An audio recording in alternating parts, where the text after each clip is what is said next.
Oke, kita akan langsung aja teman-teman ya masuk ke sesi panel discussion. Oke, pertanyaan pertama di sini yang masuk ada dari Kak Toha Masun maksudnya. Oke, dari Jawa Timur ya, izin bertanya. Saya akhir-akhir ini beberapa kali mendengar istilah mindfulness dan dengar-dengar juga mindfulness ini bisa untuk mengatasi dan mengelola stres. Apakah itu benar? Dan jika benar, bagaimana cara menggunakan mindfulness ini untuk mengelola stres, entah itu stres karena efek pandemi dan lain-lain. Jadi benar, sebenarnya ada namanya tuh teknik ya, mindfulness itu memang bertujuan atau bermanfaat untuk bisa mengurangi rasa cemas atau stres yang sedang dirasakan. Dan kalau untuk gambarannya adalah mindful ini kita itu diajak atau kita tuh berusaha untuk mindful secara sadar merasakan apa yang sedang kita rasakan saat ini. Benar-benar berusaha fokus apa yang kita pikirkan saat ini gitu loh. Apa sih masalahnya? Apa yang benar-benar dirasakan? Here and now. Maksudnya di sini-sini dulu aja, nggak usah mikir yang jauh-jauh gitu loh. Thank you Kak Nadila. Mungkin ada tambahan nih dari Kak Eva atau Kak Cindy? Si mindfulness ini kita berusaha untuk ya udah yang sekarang dulu nih, apa nih yang terjadi, apa yang aku hadapi, ya udah itu aku yang hadapi. Dan sebagai tambahannya adalah kita menerima secara terbuka gitu. Maksudnya apa? Kadang ketika apa ya, kita ada masalah dan lain sebagainya, kita tuh karena ya itu overthinking dan lain sebagainya, kita kayak nggak mau menerima itu jadi masalah gitu. Kita denial. Nah, denial atau apa ya, kayak ya aku nggak mau menerima itu gitu. Nah, padahal kan yang namanya masalah ya harus dihadapi, kita harus punya cara-cara tertentu untuk menghadapi itu. Kalau misalkan menerima aja belum mau, ya gimana kita menghadapi gitu.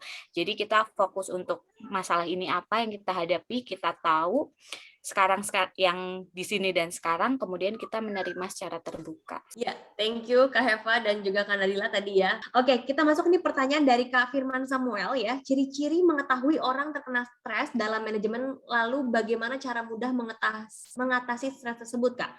Lalu Kak, setiap orang kan mengetahui bahwa usaha ada untung dan rugi. Nah, bagi pengusaha muda yang baru memulai usahanya tapi mengalami stres manajemen, bagaimana cara mengobati yang pastinya terkena dampak negatif buat dirinya dan orang lain? Kalau misalnya saya bisa hubungkan nih sama contoh ceritanya tentang ini ya, misalnya kita investasi, kemudian usaha gitu, ada untung rugi, kemudian kalau rugi jadi stres gitu ya. Nah, kita coba lihat stres tersebut itu apa yang kita rasakan, apa yang kita pikirkan. Apakah dengan stres tersebut kita jadi mau berusaha lagi dan dengan lebih hati-hati. Nah, kalau begitu berarti kita nggak perlu takut sama stresnya. Berarti itu adalah suatu respon tubuh kita untuk kita lebih prepare lagi, kita lebih belajar banyak lagi kayak gitu. Dan kalau misalnya stresnya ini nggak bagus nih, yang tentang investasi tadi, tentang usaha, kemudian sebenarnya tuh kenapa ya kita bisa stres tersebut? Bisa jadi karena kita ketika usaha kan pastinya ada ekspektasi ya, kita berekspektasi kalau misalnya kita mau untung. Nah, berarti ketika kita mau memulai usaha lagi, kita harus bisa sebaiknya tuh mengelola ekspektasi kita. Oke, siap. Oke, thank you. Tadi untuk jawabannya, kita masuk lagi nih pertanyaan selanjutnya ya. Dari Joseph ya. Saya ingin bertanya, Kak, apakah stres dapat diturunkan dengan tertawa? Dan hormon yang menurunkan hormon adrenalin dengan tertawa? Dengan kita tertawa sebenarnya ini lebih fokusnya ke meregulasi ini sih, emosi kita biar nggak terlalu sepaneng gitu ya, memikirkan si stres ini gitu. Cuma kita perlu pahami lagi stresor yang kita miliki itu apa gitu. Kan nggak lucu juga kalau misalkan stresornya ternyata kehilangan orang kayak gitu. Nah, kita ketawa kan juga ya mungkin ada cara-cara lain kayak gitu. Oke, kita masuk juga nih pertanyaan selanjutnya dari Kak Debbie Lai ya, dari Tangerang mau bertanya. Saya ini orangnya parnoan ya, kalau misalnya ada masalah dikit udah auto mikir yang macam-macam atau negatif duluan, jadi keburu stres duluan juga, dan juga nggak bisa mikir solusinya. Nah, bagaimana cara mengatasi ini? Dan kalau soal pencapaian orang lain, saya juga mengalami iri lihat orang seumuran saya atau orang yang jauh lebih muda dari saya sudah sukses, sedangkan saya belum. Jadi merasa useless. Nah, bagaimana tanggapannya nih dari Kak Nadila? Silakan Kak.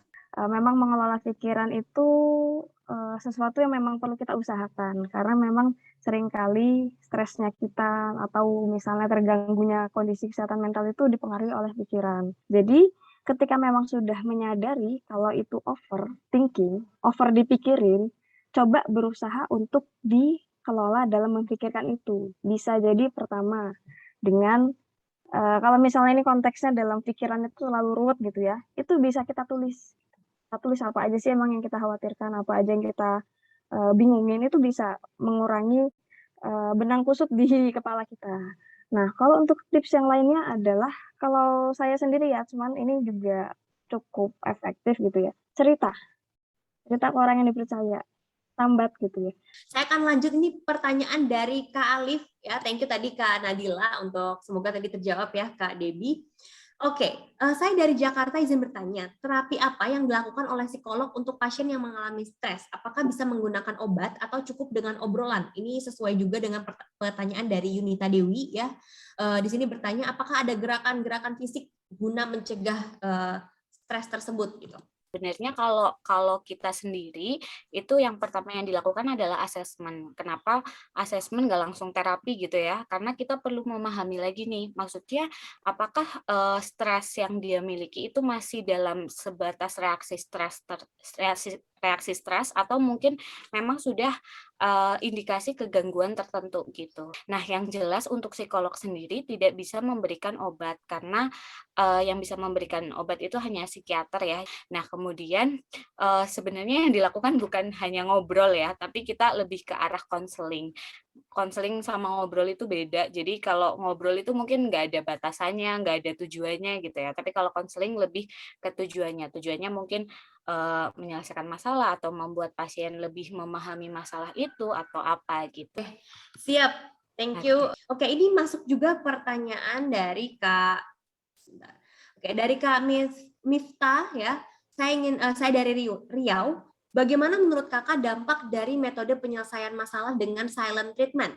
Saya salah satu menggunakan cara ini karena memang sudah terbiasa dengan jika ada masalah, diam-diam masalah selesai sendiri. Dan ini agak berdampak kepada teman dan pasangan yang tipikalnya menyelesaikan langsung ketika ada masalah. Oke, seperti apa mungkin dibantu oleh Kak Cindy, silakan Kak. Kalau misalnya menenangkan diri boleh, seperti yang tadi sudah disampaikan oleh Kak Hesa ya. Ada dua cara, yaitu kita menyelesaikan masalahnya langsung atau kita mengatasi atau memodifikasi emosi kita biar kita lebih tenang, sehingga ketika kita sudah siap untuk menyelesaikan masalah, emosi kita lebih stabil kayak gitu. Nah, kalau misalnya memang yang digunakan oleh Kak Miftah itu tujuannya lebih ke mengelola emosinya dulu, nggak apa-apa, tapi jangan sampai kita benar-benar lari gitu. Kita benar-benar lari. Kalau misalnya dibilang tadi ada masalah, diam-diam kemudian masalahnya selesai sendiri. Nah, perlu dikenali lagi gitu ya, itu selesainya seperti apa? Apakah selesai karena kita lupakan, kita hindari, kita tekan gitu ya, misalnya udah nggak mau dipikirin lagi, atau memang masalah tersebut memang benar-benar selesai. Oh ya Kak Sela, mohon maaf, yang terakhir kalau misalnya kita berbeda nih cara untuk memanajemen stres atau mengelola masalah dengan orang lain gitu ya, apakah kita harus ngikutin mereka atau mereka ngikutin kita. Nah, itu sesuatu yang sebenarnya ya hak semua orang punya penyelesaian masalahnya masing-masing, apakah pendekatan ke emosi atau ke masalah. Tapi jangan lupa kita juga bisa komunikasikan ke mereka. Misalnya kita butuh waktu untuk menenangkan diri, kita bilang sama mereka, maaf, aku perlu waktu untuk menenangkan diri aku dulu. Nanti kalau aku sudah siap, aku akan bicara sama kamu atau aku akan bicara sama kalian. Nah, itu akan lebih enak karena kalau misalnya kita punya sesuatu yang berbeda, menurut kita mereka harus ngerti, tapi menurut mereka kita harus ngerti. Itu nggak akan ketemu, malah jadi masalah yang baru. Gitu. Siap, Kak Cindy. Ya, tadi untuk penjabarannya ya. Oke, ini kita masuk lagi ke pertanyaan selanjutnya. Ini dari Ardi ya. Kepada para narasumber izin bertanya, sharing dan rekomendasi. Saya mengelola beberapa tempat usaha dari kantor saya dan juga beberapa orang di bawah saya ataupun tim saya. Terkadang saya merasa bad mood akibat stres dari target dan push dari atasan saya dan berimbas pada rekan kerja saya. Pertanyaannya, bagaimana cara mengelola mood kita agar bisa membuat kita tetap produktif? Dan bagaimana cara mengelola stres akibat pekerjaan agar tidak berimbas kepada orang lain? Itu menurut saya memang perlu kita kasih jarak. Jadi kita memang perlu menenangkan diri dulu, mengelola mood dulu. Sejenak kita cari mood booster, sejenak refreshing, sejenak menenangkan diri. Nah, sementara kalau misalnya di dalam lingkungan kerja itu suatu permasalahan saat itu masih bisa diselesaikan dengan berdiskusi gitu ya, biar nggak pusing sendiri cari partner, konsultasi dengan konsultan atau atasan, itu boleh aja langsung pakai yang tipe problem fokus. Oke, siap. Thank you Kak Nadila ya. Oke, ini masuk pertanyaan dari Kak Welai Panadani. Selamat siang Kak, saya dari Kalimantan Tengah, izin bertanya. Gimana kalau kita tinggal di lingkungan yang toksik? Yang mana bukan cuma tetangga atau teman, tapi keluarga sendiri juga bukan yang membantu, tapi membuat kita semakin stres. Lalu hal yang kita anggap self-care buat kita itu malah nggak disukain sama keluarga. Dan apapun yang kita lakuin itu diomongin selalu sama sekitar. Mau ke psikolog pun di daerah kita nggak ada psikolog. Kira-kira ada nggak ya Kak solusi ataupun cara yang bisa kita lakukan sendiri untuk mengatasi stres tanpa diketahui keluarga dan tanpa self-harm? Sebenarnya sih kalau misalkan memang sudah seperti ini kan karena stresornya sudah banyak, nah itu memang sebaiknya sudah langsung ke psikolog gitu. Karena ketika kita ke psikolog kita akan lebih mendalami permasalahan itu secara utuh gitu. Nah kalau misalkan memang nggak ada psikolog di daerahnya, untuk saat ini kan platform yang menyediakan layanan psikologi kan sudah banyak ya. Maksudnya kita nanti menggunakan ini ya platform dulu untuk melakukan konseling secara offline online, mohon maaf gitu. Oke, nah ini mungkin bisa menjadi pertanyaan terakhir ya, ini cukup panjang. Pertanyaan dari Kak Adine Rahmalia ya. Selamat siang semuanya, ini dari Sumedang tadi ya. Jika kita sedang mengalami stres, mungkin akan sulit untuk mengkomunikasikannya kepada orang tua, bahkan kadang mereka tidak percaya dan berspekulasi bahwa beban yang kita tanggung tidak sebanding dengan beban yang orang tua tanggung. Kadang saya sungkan untuk bercerita kepada orang tua saya karena tanggapannya yang tidak sesuai dengan apa yang saya harapkan, sehingga stres itu kadang ya saya pendam sendiri. Saya tipe orang yang tertutup dan siapapun di sini saya ingin bertanya Kak, bagaimana caranya agar saya dapat mempercayai orang tua atau seseorang untuk berbagi cerita, karena stres yang saya alami ini berdampak pada kesehatan, yaitu siklus haid yang tidak teratur. Kita bisa menganggap toxic relationship itu seperti sebuah makanan kayak seafood. Setiap orang itu punya tingkat toleransinya masing-masing gitu. Jadi bisa jadi seafood untuk saya itu mungkin saya jadi alergi, mungkin untuk Kak Heva sama Kak Nadila enggak gitu. Jadi kita bisa memaknai hubungan kita dengan orang lain apakah toksik atau enggak tergantung dari bagaimana kita mau menggunakan pandangan kita ini bermanfaat atau kita atau enggak. Jadi kita bisa menggunakan kacamata kita yang lain, atau misalnya kita bisa, kalau saya sering bilang gitu ya, memaknai kembali. Kita coba memaknai kembali apa sih maksud mereka. Mungkin maksud mereka itu untuk kasih masukan buat saya. Mungkin maksud mereka itu untuk bikin saya lebih berkembang kayak gitu. Yang mungkin memang rasanya tersakiti gitu ya, omongan mereka tuh pedes banget atau gimana. Tapi kita bisa mengganti kacamata kita terhadap apa yang mereka lakukan atau mereka sampaikan. Gitu. Tapi kalau misalnya pertanyaannya, gimana caranya kita bisa mempercayai orang lain gitu ya untuk kita berbagi cerita, sebenarnya kuncinya di kita mau atau tidak.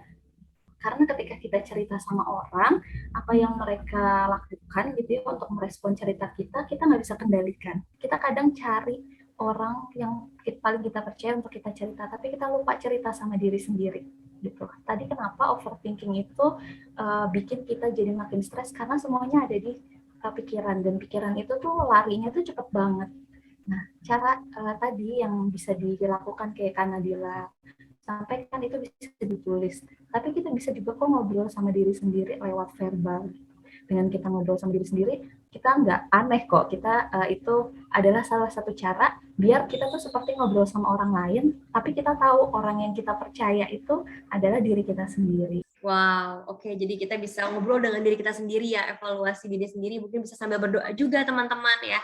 Luar biasa sekali ya, itulah tadi sharing dari para panelis kita dan telah menjawab setiap pertanyaan dengan begitu detail ya. Akhir kata saya juga mengucapkan terima kasih banyak untuk para panelis ya, luar biasa. Di sini ada Kak Heva, ada Kak Cindy, Kak Nadila ya, udah berbagi dengan kita semua untuk menyempatkan waktunya hari ini. Thank you juga untuk media partner keren, ada Payung Kalbu, ada Info Seminar Keluap, ada Education Talent Event, Temu Maya, dan Self Talk. Ya, juga sponsor kami ada Ines Kosmetik dan Spirit Psychology Center yang telah mensupport acara pada siang hingga sore hari ini. Terima kasih banyak juga untuk teman-teman peserta ya yang sudah hadir mengikuti seminar kali ini. Mohon maaf apabila dari kami ada kesalahan kata ataupun kesalahan teknis lainnya ya. Kita berharap semoga seminar ini bisa bermanfaat untuk kita semua. So, terima kasih. Sampai jumpa di seminar keren lainnya dan tentunya jangan lupa untuk follow Instagram Keren di @kerenindonesia dan Facebooknya di Keren Entertainment Indonesia. Thank you, stay safe dan sampai jumpa semua.